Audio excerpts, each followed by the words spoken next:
سلامونه ملګرو دغه یو څو دانې زه هم دلته په ټیک ټاک باندې ګورم چې دوی ویډیوګانې جوړوي او غلط معلومات نشري خو که تاسو دغه ویډیوګانو ته لاړ شئ دغه ټول نه زیات لایکس لري دغه کسانو ته به په دغه ویډیوګانو باندې ډېر زیات کمنټس کیږي د ټول نه به دغه ویډیوګانې زیات ویوز لري یعنی دا موږ او تاسو چې دغه خلک دې ته تشویقوو چې دغسې معلومات موږ تاسو سره شریک کړي دغسې ویډیوګانې جوړې کړي او دوی بیا نورم کوشش کوي چې غلط معلومات پیدا کړي او هغه غلط معلومات په داسې یو انداز کې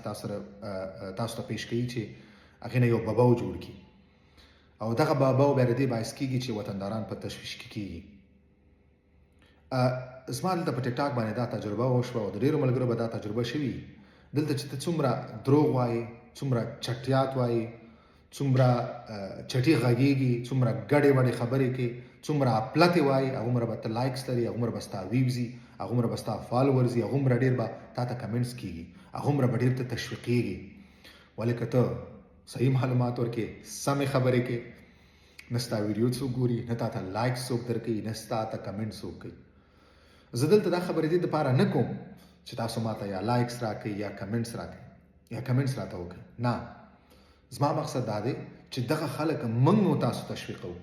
که موږ او تاسو دوی کمنټس نه کوو که موږ او تاسو دوی ته لایکس نه ورکوو که موږ او تاسو دغه خلک فالو کوو نه نو هیڅکله موږ ته څوک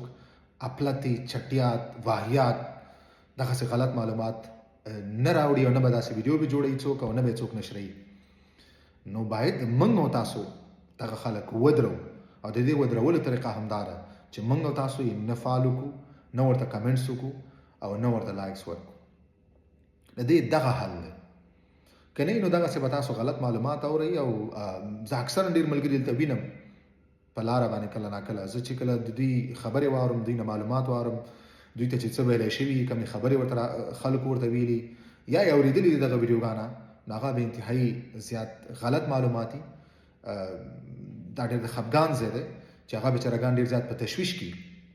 نو د دغسې خلکو د خلاصون واحد لاره دا ده چې باید موږ او تاسو دغه خلکو ته نه لایکس ورکړو نه یې ویډیو وګورو نه کمنټس ورته وکړو دغه یې لاره تر څو موږ دغسې خلکو نه خلاص شو. مننه.